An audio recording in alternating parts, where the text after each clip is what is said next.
try natin kung malambot na ba ang laman ng ating chicken-native. Lambot na nga. So, lagyan na natin yung kabalasa. Medyo lakasan natin yung, ano. Yan, dalawang klase po itong kabalasa namin. Puti at saka yellow. Unahin natin yung puti. Yan. Puti yung kabalasa namin. Ayan. Dami-dami ng kabalasa namin. Tapos sunod natin yung yellow na kabalasa. Ayan. Saka mikos-mikos. Nilagyan na natin ng pang ano yan. Ano, Mars? Ninang. Ninang, oo. Ito yung mino ng ninang, di mikos. Halo-halo together. Kaya ilagay na natin din yung dalawang mahabang sili green. Ayan. Mahabang pasensya. Pwede rin ilagay natin yung mahabang pasensya sa pagluluto nito kasi nga medyo matagal-tagal ito, lalo na pag yung chicken yung 5 taon na. 5 taon. Yung matanda pa sa akin ba? Ay, hindi naman. Hindi eh. 2 taon siguro ito.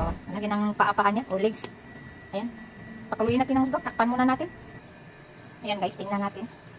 Wow, kulong-kulong na. Tikman natin kung okay na ba yung timpla. Medyo matabang. Lagyan natin ng asin guys. Medyo matabang siya. Actually, nilagyan ko na yan ng chicken broth. Lagyan natin ng isang scoop na salt. Ayan. At saka, bitchin. Pampasarap. Ayan.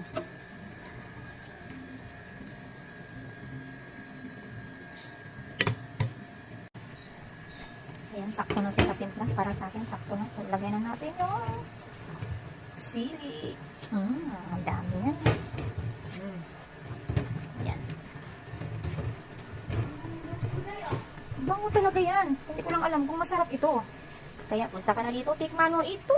Bilisan mo. Maring ko eh. Wow. Kasi umuulan dito eh. Kaya naisip ni Madam tinolang manok. Halina Mars, tikman mo na. Kung pasado ba itong ginawa ko, hindi. Yan guys, luto na. Kain na tayo. Lunch na tayo.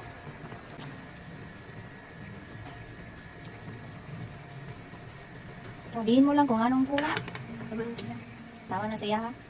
Bawas sa kanila yung malat. Kaya matabang. Sarap.